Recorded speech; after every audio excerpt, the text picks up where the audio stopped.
Hi everybody, welcome to almost our final lesson.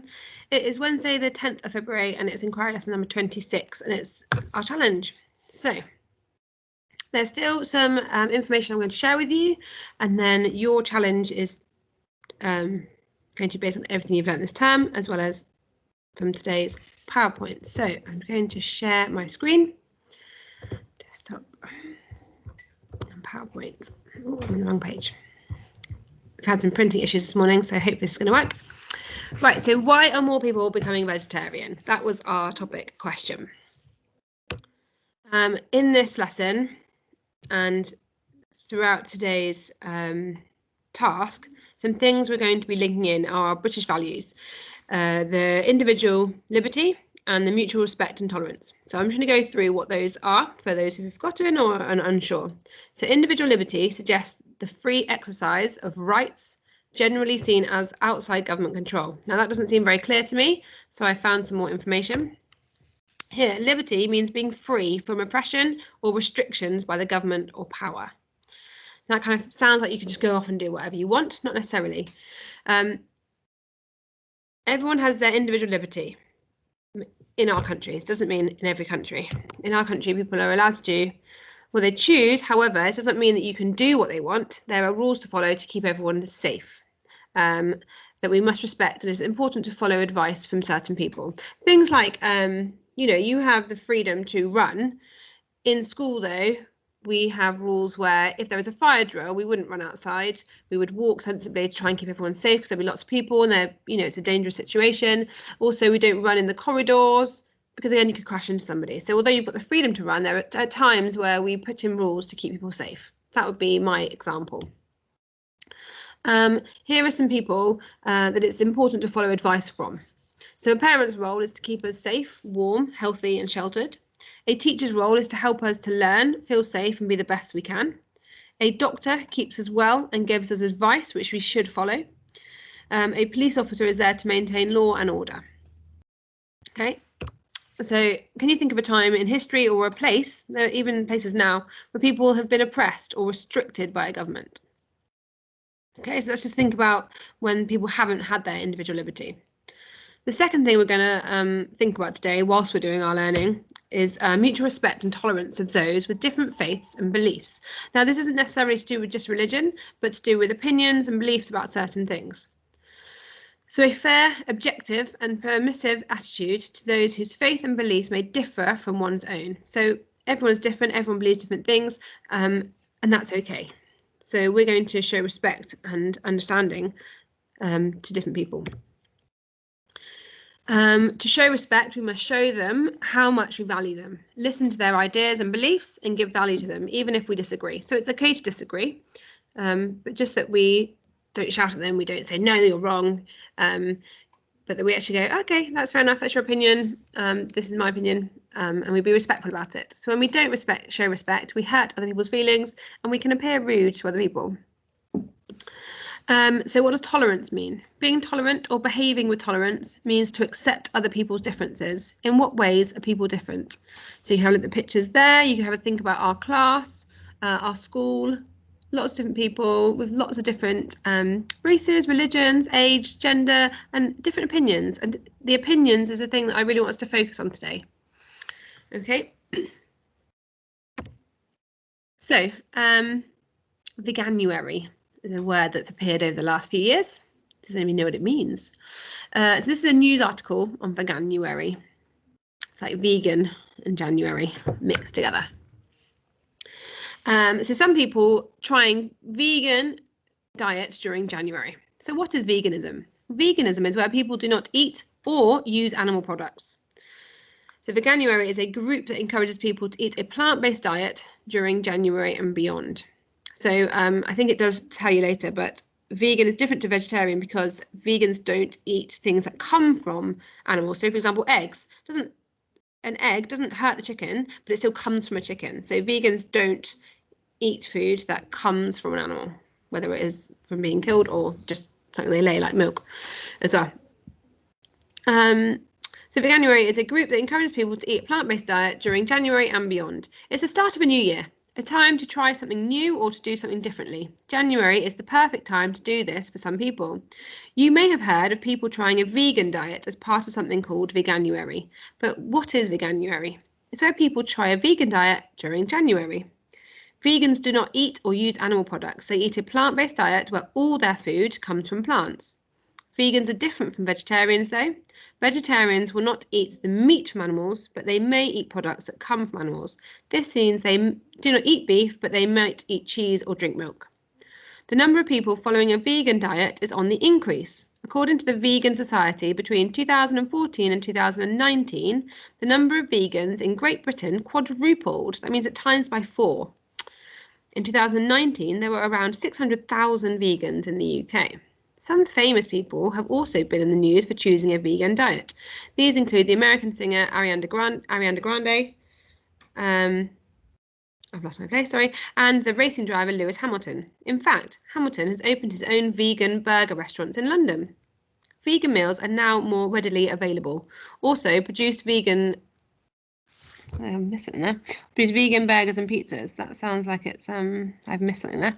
The National Health Service, the NHS, manages hospitals in the UK. It says on its website that with good planning, people can get all the nutrients they need from a vegan diet. So think back to our learning about the digestive system.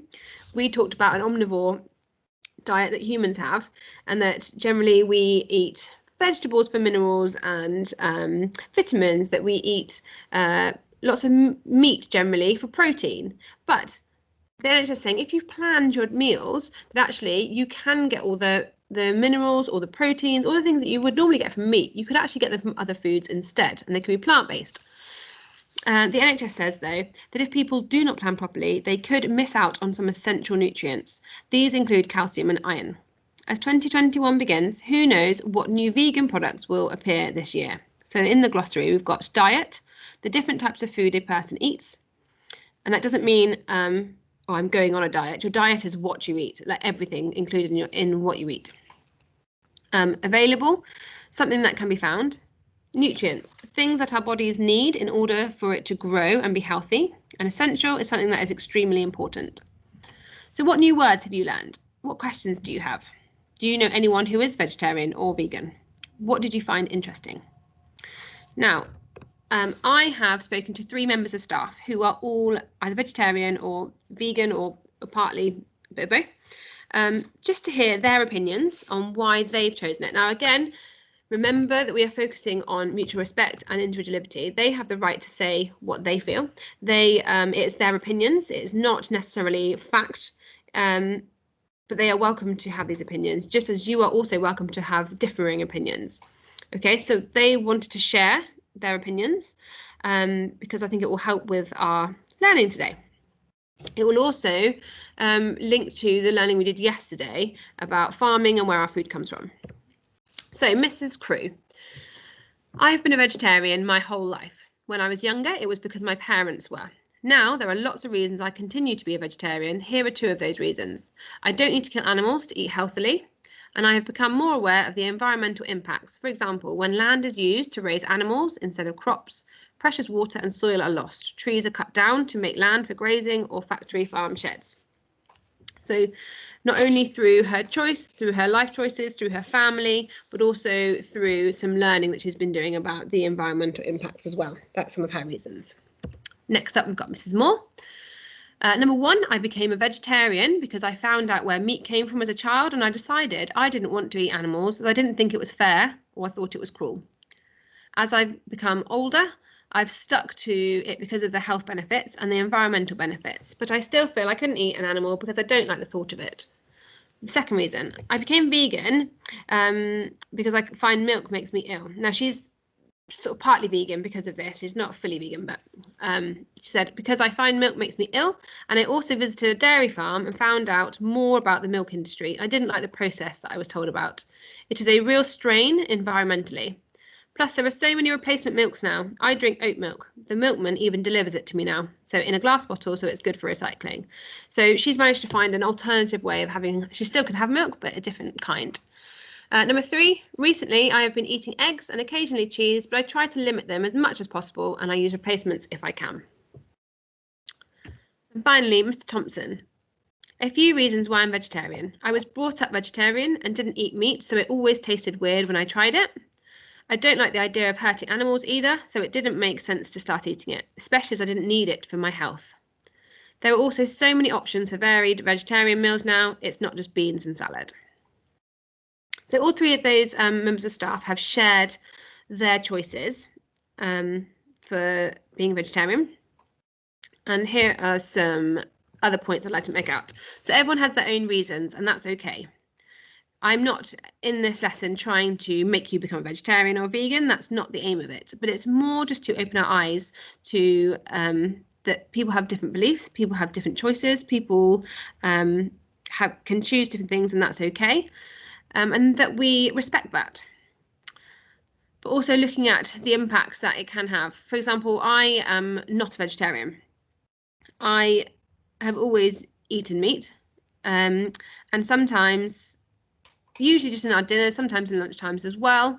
My husband likes to have meat with lots of his meals. However, he watched a documentary which talked about the benefits of your health and how having vegetarian diets can actually be more beneficial because your body can break down vegetables easier than it can the meat.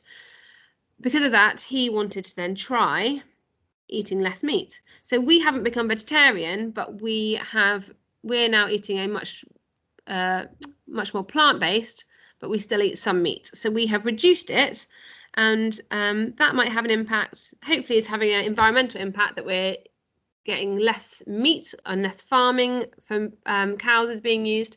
Also, we're saving money on meat, but then when we do buy meat, we maybe buy better quality meat, maybe organic or maybe from a local farmer rather than it having shipped from around the world. So hopefully there are some positive impacts of what we're choosing to do. I also find that because we're now trying to be slightly more plant-based or vegetarian, that we're actually being more creative with our meals and we're trying out new things, which is always quite exciting, especially in lockdown when you're stuck at home and you're eating the same things every day. So it's been quite fun. So everyone has their own reasons, and that's okay. Everyone has their own reasons for eating what they eat. There could be likes or dislikes. It could be to their culture, their country, where they live now or where they have lived, to do with their experiences, to do with their religion, to do with their family, to do with their community, to do with intolerances. But ultimately, it is your choice what you eat and why. So your task, using everything we have learnt this term, you are going to create 2 lists. Why people would want to become vegetarian and why people would not want to become vegetarian. So again, like I say, I'm not trying to make you become vegetarian. I'm just trying to get us to look open-mindedly at why people are becoming vegetarian. But we're not just going to go, oh, because they like vegetables or because they don't like meat. We're going to try and use all the information that we have learnt this term. So about our teeth. So thinking about what teeth do we have and why do we have them? Does that impact our diet? Our digestive system. Are there certain things that our bodies need? Can we always get that if we're still a vegetarian? Do certain things absorb better into our bodies? Think about the food chain. If we stopped eating meat, would that impact the animals of the world? If we stopped hunting certain animals, would that make an impact as well? If we just ate more plants, would there then be less plants for plant-eating animals to eat? The impacts of farming on the world, that's what we looked at yesterday. The seasonality of food. So should we be growing more things at home? If we all went to a vegetarian diet, would that mean that more plants and fruit and vegetables were being shipped across the world? Or could it be grown in greenhouses in the country where you live in? Or would we just change what we eat? And to do with your personal choices. So what have you learned from the teachers? What have you learned from talking to family members? What have you decided that you want to do? And also, what is the impact on animals? So here I've very briefly started on the next page an example of what I mean. So with a title of why are more people becoming vegetarian? Rather than saying pros and cons, I thought, because that makes it sound like if you're not a vegetarian, it's a bad thing. It's not a bad thing. So I said against becoming vegetarian. So these are things for continuing to eat meat. And then for becoming vegetarian, that means not eating meat any longer. So I've started talking about our teeth. Humans are omnivores. We have teeth for eating both plants and meat. So we have incisors, canines. Canines are for tearing meat. However, on the flip side of that, humans' canine teeth are very small, so aren't actually as useful for tearing meat. They could just be used as another incisor, I suppose. So maybe we don't have to eat meat anymore because of that. So that is, I would then like you to come up with more points. I think as a minimum be 3 points. You've learned about lots of different things this term, but maybe try and challenge yourself. Write 5 different points on each list, 7 different points on each list. Can you find 10 different things? Up to you. You challenge yourself as much as you would like. And finally, further learning. Here are some questions to do with the Veganuary news article. And then the final thing I thought was to write a paragraph about whether or not you would like to change the way you eat. That doesn't mean becoming a vegetarian or becoming a vegan. Maybe, like me, you want to just reduce the impact that you have on the world and maybe reduce a bit of meat. Maybe you don't want to change at all. Again, whatever you choose, that is fine. But I just would like you to write your answers. So that is it from me. I think my computer is about to die, so I'm just going to stop sharing. That is the main challenge. There is one more video that I'm going to make tomorrow to give you an extra sort of fun thing to do over the last couple of days or for over half term. Hope you've enjoyed it all though and learnt lots. I know that I have learnt a lot this term with the teaching. Speak to you soon.